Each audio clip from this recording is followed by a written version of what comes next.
If you're interested in creating a personal brand, but you have no idea where to start, these 5 tips are for you. So, number one, what is even a personal brand? Think about your personal brand as exactly who you are. This is not about having a company. This is not about having a storefront and something to sell.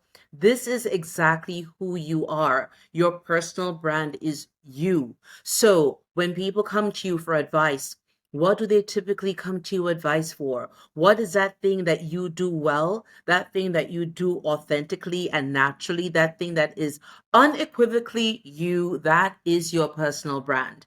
And your personal brand is essentially what determines how you're received in the world, how you're received in the marketplace, how you're received in business, and how you're received personally. There's no separation. It is genuinely all of who you are. As soon as you start to become very clear that we each have our own personal brand and the way that we present ourselves into the world is a way that the world receives us, it allows you to be able to think of really just everything else much more naturally and meaningfully, so that when you're putting yourself out there, as you should in this day and age in 2025 and beyond, you want to make sure that when someone Googles your name, you have genuine, legitimate online presence. So, tip number one is to be clear on understanding what your expertise is and how you will define your expertise. Back to what I said earlier. It's what is that thing that people come to you naturally for? What are those areas that you're just naturally strongest in? If somebody has a question about a particular area, they need direction on something, they're naturally coming to you for that. Embracing that helps you to be able to think about, okay, this is who I am naturally, and be able to essentially build your personal brand around it. The next most important aspect of that is authenticity. So they're asking you about something that naturally comes to you. You want to be genuinely authentic in your approach. So I'm not encouraging that you become this artificial individual and try to be a version of someone else. That's not the point. It is just being mindful and genuine. If you are giving advice, I would hope that you're giving it genuinely from your heart, genuinely from your soul, from your life experiences. Now, of course, no man is an island. The experience that we have is collective. I always speak about collective knowledge and collective wisdom. It is knowledge and experience that we have from our family members, from our ancestors, from our neighbors, friends, co-workers. But then it is about owning that information and making that information ours. And I would like to just have you think a little bit about your beliefs. A lot of the times the things that we believe is based on the belief of the individuals who are around us. They have shared their own wisdom, they have shared their own knowledge, and they have essentially molded us into the individuals that we become. And that is essentially what drives who we are. But take a moment and pause, assess, and just feel it, because I very much believe in being guided intuitively. If you are able to tap into intuitively, well, this is what I've been told, but this is genuinely what I believe in my heart and soul, it allows you to be able to show up more authentically as your genuine and natural self.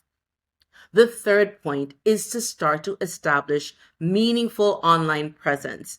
I feel like this is something that I speak about continuously, but there's a reason why.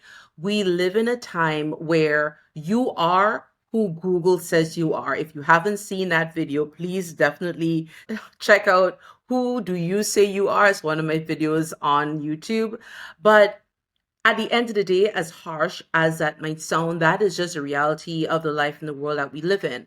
I am very much a proponent of having your own strong online presence. That starts with having your own personal website. SEO, search engine optimization, is very important. I always suggest that you would create a website with the domain being your name, so that when a person Googles you, you're able to control that narrative. When they look you up, they are accessing information that you have provided. Of course, you're going to put your best face forward, quite literally, and put all of the information on there that you are desirous of a potential employer, a potential client, an interviewer. You really want to take the time to be able to create a website that reflects exactly who you are and the way that you want to present yourself in the world so that you're creating strong dialogue. It's not about junk on the internet. It's not just about, happy hour on Instagram or on TikTok, and all of those platforms together work very well and can help you to create very, very strong online presence. But it is, please be mindful of what you're posting. LinkedIn is a very strong platform if your goal is business, if your goal is, you might be at a stage in your life where you're looking to shift careers. It is a very powerful platform for that. LinkedIn also now has videos, very much like the videos that you have in YouTube Shorts or the videos that you have in TikTok and Reels. LinkedIn has it as well. So take the time to upload thoughtful, mindful content so that you can present yourself the way that you want to be received in the world. Value is, of course, then tip number 4. It is just all about value. If you're thinking about starting a business, it is important that you have clarity on who your ideal customer is. There's a term, ideal customer avatar. You're thinking about that individual. Ideally, it is one person. And I get that, especially when you're starting out as a small business owner, you think that you want to be everything to everyone, but you can't. That is actually the first, best, and greatest formula to failure. You can't speak to everyone all the time. Be clear, or try to get as clear as you possibly can on who that ideal customer is, who that ideal client is, and start to think about what is that pain that that person has? What is that pressure point that that individual is experiencing? What are the challenges that they have? And more importantly, how can you help them to solve whatever problems it is that they're experiencing? Once you start to think about it along those lines, now you're creating content that will attract the right people to you. So it's not just about creating just loose, random things. Again, be meaningful, but don't be so stressed on this that you're thinking, all right, okay, well, I thought that this was a person and I was creating content for them, but then you realize that you needed to shift in a different direction as you grew and as your business grew. There's nothing wrong with that. That happens. But the point is that you're training yourself to think meaningfully. You're training yourself to create meaningful conversation, meaningful content, and you're connecting with individuals. And so it's okay. We can shift. You're not committed for the rest of your life to whatever it is. Goodness knows, if you guys know me, you know that my entire brand has been built around pivoting. I am in my third career. I am very much that individual that has shifted continuously through my life, both professionally and personally. And that is what I do. I help people to be able to adjust through the shift. So that is not what this messaging is about. It's not about just sticking to that one thing and you can never move from it. Because once there is growth, there is change. So be flexible and don't worry about that aspect of it. And last but not least, of course, building your network and collaborating. We live in an amazing time where no matter where we are touching everyone globally. Again, that is the strength of social media and platforms like, Facebook groups and LinkedIn groups as well. But you have the opportunity to be able to connect and interact with individuals on a global platform.